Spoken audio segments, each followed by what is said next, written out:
अस्सलामुअलैकुम दोस्तों, शुगर जी बीमारी छो थींदी आहे, डायबिटीज़ जी बीमारी जूं वजूहात कहिड़ियूं आहिनि।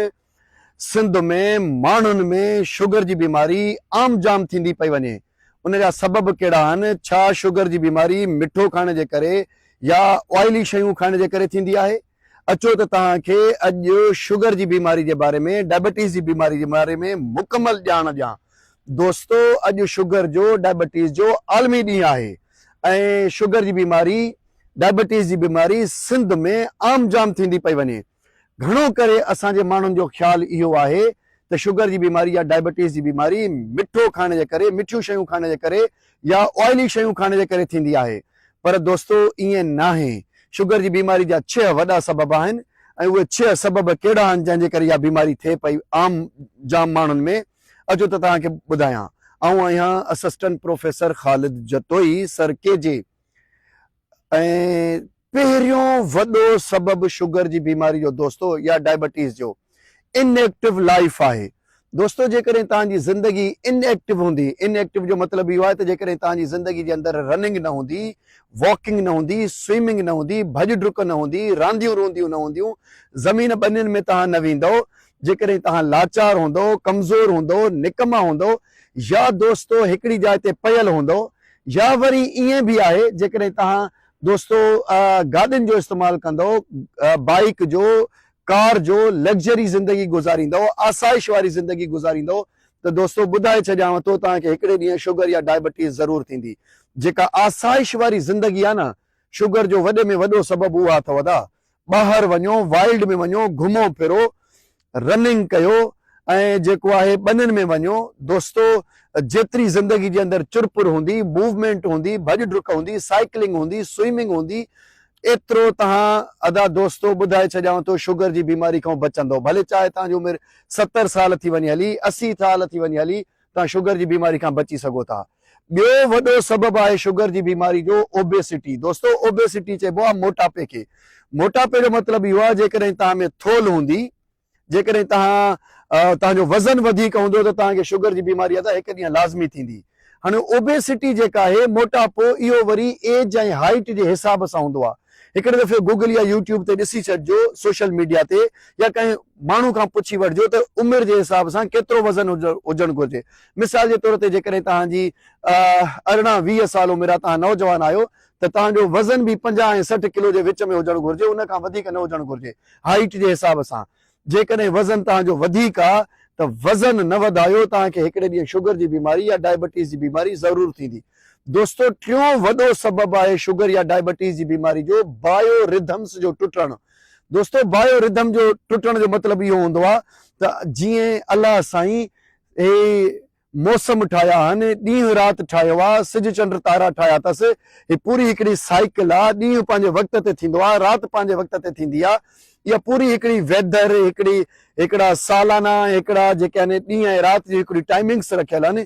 ईअं ई बिल्कुलु असांजे जिस्म जे अंदरि दोस्तों हिकिड़ी टाइमिंग्स रखियल हूंदियूं आहिनि। असांजे उज़वनि जूं, असांजे इंटरनल ऑर्गन्स जूं हिकिड़ियूं टाइमिंग्स हूंदियूं आहिनि त कहिड़े टाइम ते कहिड़ो ऑर्गन एक्टिवेट थींदो, पंहिंजो कमु ॾेखारींदो। निंड जे वक़्तु कहिड़ा ऑर्गन जेके आहिनि पंहिंजो कमु ॾेखारींदा, या घुमण वक़्तु, रनिंग करण वक़्तु।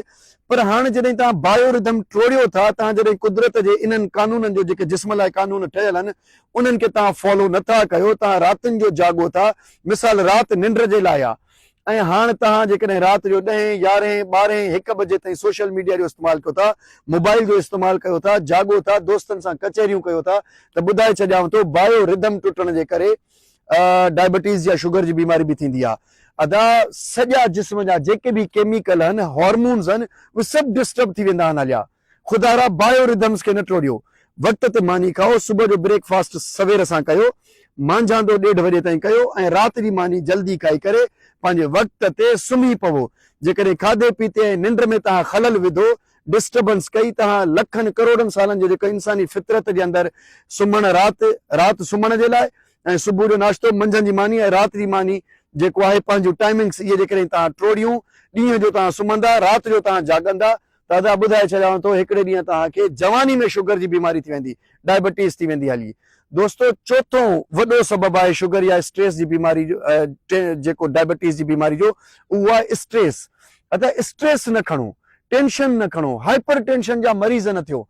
स्ट्रेस माना जेकॾहिं कंहिं एग्ज़ाम आहे, जेकॾहिं का ॾेती लेती आहे, को कर्ज़ फर्ज़ आहे, उन में जेको तव्हां टेंशन खणंदा आहियो, तव्हां जेको उन में परेशान थींदा आहियो, उन में जेको तव्हां बेचैन थींदा आहियो, जेको तव्हांखे जेको आसान सिंधी में पाण चऊं, जेको तव्हां खे भउ थिए थो, ड्रिज थिए थो त अलाए छा थींदो ऐं तव्हांखे राति जो निंड नथी अचे, ॿुधाए छॾियांव थो उन जे करे बि डायबिटीज़ या शुगर थींदी आहे।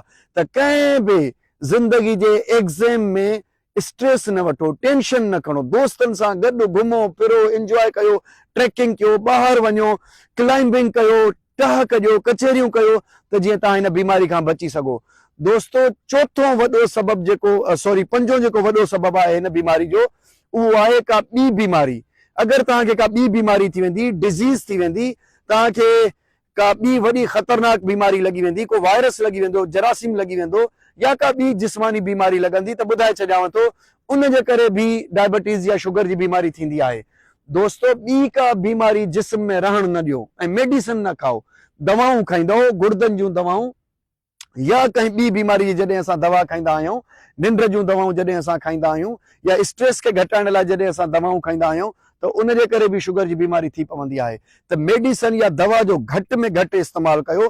कोशिश कयो त ज़िंदगी दवाउनि खां बग़ैर गुज़ारे ॾेखारियो, ऐं उहा तॾहिं गुज़रंदी जॾहिं तव्हां वाइल्ड में वेंदो, घुमंदो फिरंदो, वॉक कंदो, पंहिंजी फितरती ज़िंदगी खे टाइम ॾींदो। दोस्तो जेकॾहिं तव्हां पियल हूंदो, कमरनि में सुम्हियल हूंदो, बेडनि ते आराम कंदो, त ॿुधाए छॾियांव थो तव्हांखे हिकिड़े ॾींहुं डायबिटीज़ या शुगर जी बीमारी अची करे हीअं सल्यूट कंदी कि भाई मां पहुची वई आहियां।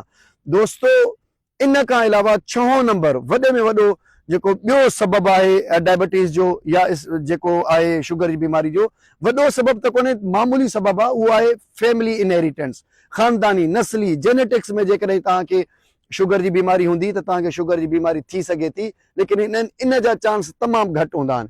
जेकॾहिं कंहिं फैमिली में 4 या 5 मरीज़ शुगर जा आहिनि, त इन जो इहो मतिलबु न आहे त तव्हांजी फैमिली में शुगर जी बीमारी जो मतिलबु इहो हूंदो आहे त तव्हांजे परॾाॾे खे, ॾाॾे खे, बाबे खे, तव्हांखे, तॾहिं पाण चवंदा आहियूं दादा असांखे फैमिली जी शुगर आहे, या इनहेरिटेंस में शुगर आहे, या नस्ल में शुगर आहे, इन करे मूंखे शुगर थी आहे या डायबिटीज़ थी आहे।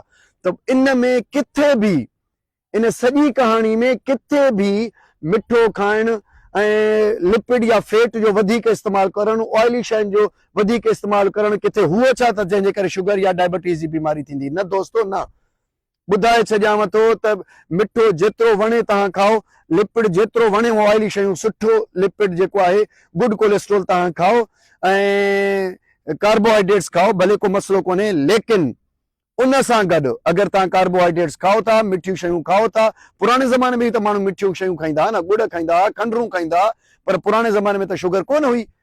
उनजो वॾे में वॾो सबबु इहो आहे त पुराणे दौर में, पहिरियां वारे दौर जे अंदरि माण्हू भॼंदा डुकंदा, ॿनिनि ते वेंदा, एक्सरसाइज़ कंदा, दरिया क्रॉस कंदा, स्विमिंग कंदा, माण्हू रांदियूं रूंदियूं कंदा, मल कोॾी कोॾी जो मुक़ाबला थींदा, माण्हू मेलनि मलाखड़नि ते वेंदा, माण्हू जेके आहिनि फसलनि में जानवरनि जे पोयां लॻंदा, कमु कंदा, फिज़िकल अदा कमु कंदा, उन कमु करण जे करे उन्हनि खे शुगर कोन थींदी।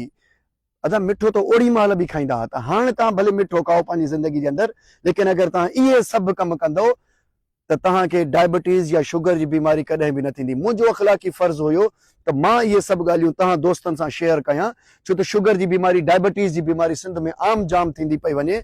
दोस्तो हीअ वीडियो शेयर कयो ताकी इहा ॻाल्हि आम माण्हुनि ताईं पहुचे, पब्लिक ताईं पहुचे, असांजी फैमिलीज़ ताईं पहुचे, ताकी उन्हनि खे ख़बर पवे त जेके शुगर जी बीमारी आहे, डायबिटीज़ जी बीमारी आहे, उन जा वॾा सबबु मिठो खाइणु न आहे, उन जा सबबु जेके आहिनि उहे लिपिड या ऑयली शयूं खाइणु न आहे, उन जो सबबु इनएक्टिव लाइफ, फिज़िकल घुमणु फिरणु, वॉक, भॼणु डुकणु, वाइल्ड में वञणु, एक्सरसाइज़ करणु, स्विमिंग करणु ऐं साइकिलिंग करणु, इहे जॾहिं तव्हां कमु न कंदो, लग्ज़री ज़िंदगी गुज़ारींदो, ओबेसिटी, मोटापो, अगरि जेको आहे उहो एज खां वज़न वधीक हूंदो तव्हांजो, एज जे हिसाब सां बायो रिथम्स जो टुटणु, पंहिंजे जिस्म जी साइकिल खे टोड़े छॾींदो।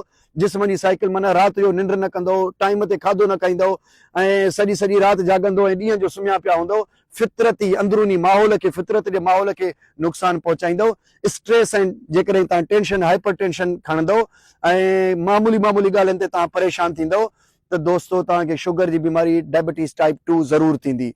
ऐं इनहेरिटेंस जे करे बि मां तव्हांखे ॿुधायुमि त शुगर जी बीमारी थी सघे थी। वरी कंहिं ॿी वीडियो में, इंफॉर्मेटिव वीडियो में गॾु हूंदासीं।